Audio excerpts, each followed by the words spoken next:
Okay, welcome back. As we continue, we'll be getting into the seventh seal, seventh trumpet. I apologize, seventh trumpet.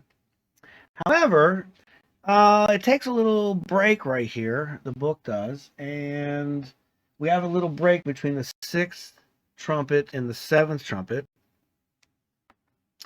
And one is a story or a vision of a I guess it's you would say it's Jesus standing on the sea and on the land, and he's holding open a little scroll. And unfortunately, it says seal up what's on that scroll. Um, then he asks John to eat it, and so he has a little book open. Sorry, in his hand, and then in let's see, what verse is it? Verse 9. He went to the angel and said to him, "Give me the little book." And he said to me, "Take it and eat it, and it shall make thy belly bitter, but it shall be in thy mouth as sweet as honey." So, and then he eats it, and sure enough, it was sweet as honey in his mouth, and then it made his stomach bitter. And I don't really have a whole lot to say about that. It's just that the scroll was open, and then at this time frame, they're reading it. Anywho, I'm not going to get caught up on it. However, the next one is the two witnesses. And this one becomes pretty important because one, it gives us two little timelines right in one little section here. The first timeline, we go here to Revelation 11. The first timeline is this 40 and 2 months, so 42 months. And what happens is um, he was given a measuring rod, and he was told to uh, measure the altar and them that worship therein. So he's measuring during this time period, he is measuring those inside the temple. Okay? He's going to measure those inside the temple. But those outside the temple, they're not measuring. Um, for it's given to the Gentiles in the holy city shall they tread underfoot 42 months. So the Gentiles are going to tread the temple under for 42 months. However, so he's told not to do that, right? He's told not to do that. He's told the time frame for them, 42 months, but he's told not to do that. But then we get to right here in verse 3, it brings up the two witnesses, and that they shall prophesy 1,203 score days, which is 60 days. This three score means 60. Okay, so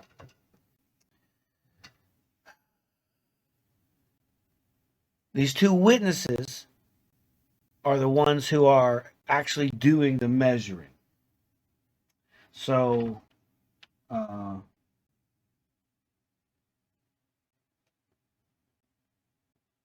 let's see here. Along this time frame, I'm just putting it out here a little bit just because of the room here. There's no like gap in time. It's just space on my paper.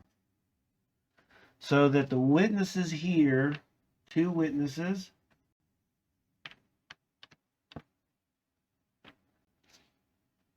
and what are they doing? They're measuring the inner temple, the inner sanctuary, the inner temple. Okay, so it says, measure the. There was given to me like a rod. The angel stood, saying, "Rise, measure the temple of God and the altar, and them that worship therein." So during this time period, the two witnesses are measuring the inner temple. Who's in the inner temple, or should be in the inner temple? Should be the bride. Should be the bride, and it should be the wheat. But it's also the tares, right? It's also the tares. And they're going through, remember that these guys here are going through the demons. Like they're going through the processing of the wheat. They're going through the furnace of affliction for purification for the bride. They're also going through to make sure they didn't miss any wheat in the tares, and they're also making sure that they didn't get any tares left in the wheat.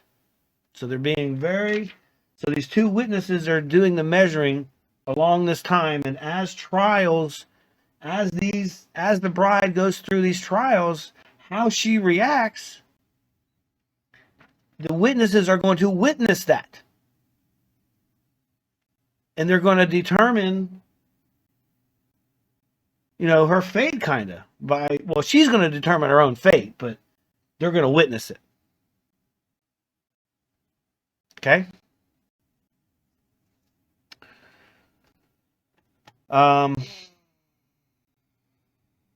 Now, what happens to them? What's interesting, what happens to them in verse 7,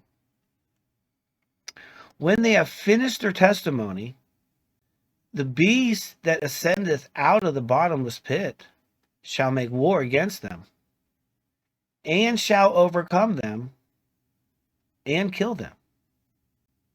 Okay, so if this here, they're doing their measure, does it say it specific? Yeah, I believe it does, right?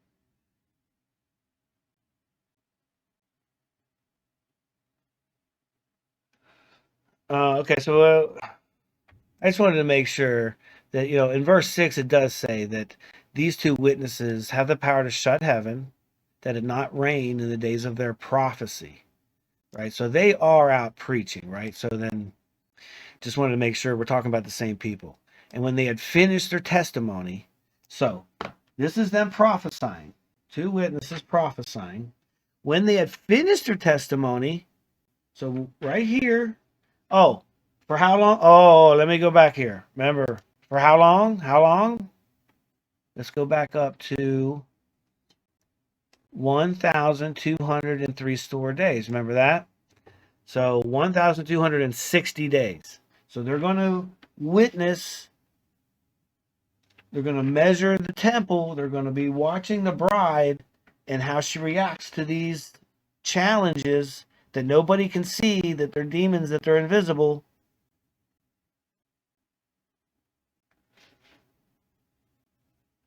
For how long?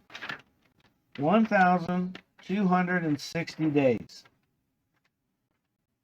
which happens to be 3.5 years, just like this time frame here.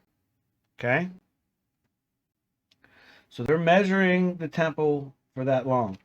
I forgot a point here, and I want to go back to it. I didn't forget because it's still coming up. Okay. So I just want to put here that so they were going to prophesy for 1,203 score years. And then again, let's go back again and say after they had finished their testimony, in verse 7, when they have finished their testimony, the beast that comes out of the pit shall make war against them and shall overcome them. So here I'm going to put, I'm going to continue this timeline. And we're going to see that the beast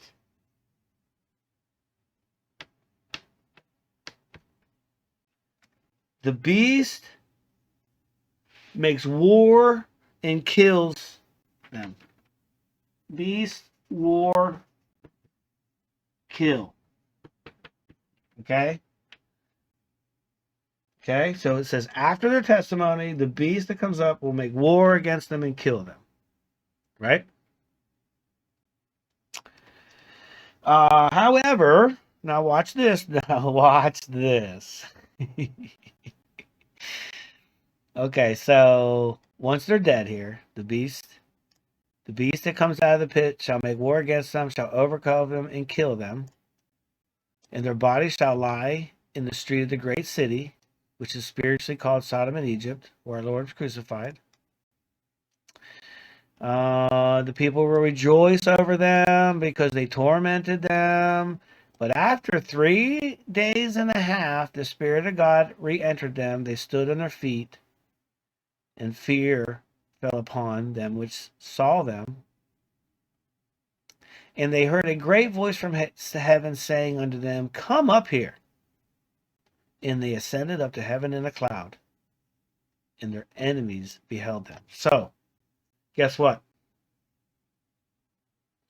The beast that comes after their testimony, the beast that comes, makes war with them and kills them. 3.5 days later,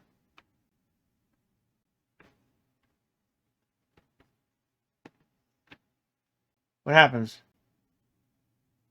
They stood upon their feet, and then they heard a great voice saying unto them, Come up here. And they ascended up to heaven in a cloud. So this, ladies and gentlemen, whoever is really listening, who has ears to hear, is the first rapture.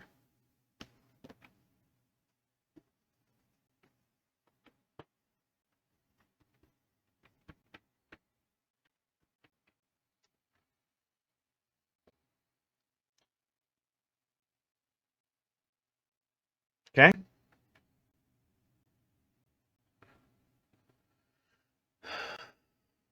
Now, right after all these events, right here in the same verse here, right in verse 14, the second woe is past. And behold, the third woe cometh quickly. So the first woe was the opening of the abyss and literally letting all the demons out. That means there's sort of like a release of evil. Okay? These evil are not allowed to attack directly those who are sealed by God. However, they are allowed to attack anybody else, whoever doesn't have the seal. So regular people and the bride go through an intense time of testing. And I'm telling you, it's going to be like karma events. It's not going to be like fire and brimstone on the earth. You know, you're not going to see demons running around. You're not going to see zombies. It's going to be a normal day. But you're going to be faced with major karma events. And those are going to shape in your decision on how you handle those. Because they're going to crush you. Again, the bride has to be refined through the furnace. Wheat has to be dried out completely. One of the things about the two witnesses I forgot to say is that they don't allow rain. That means no water. You know, that's the point of wheat. You have to dry out. You have to dry out the crop before you can really beat it with a stick to get the seeds out. So the witnesses bring no water. So they dry out. Okay. I'm going to stop there. We are getting, guess what? We're onto the 7th trumpet now. So come back for next time.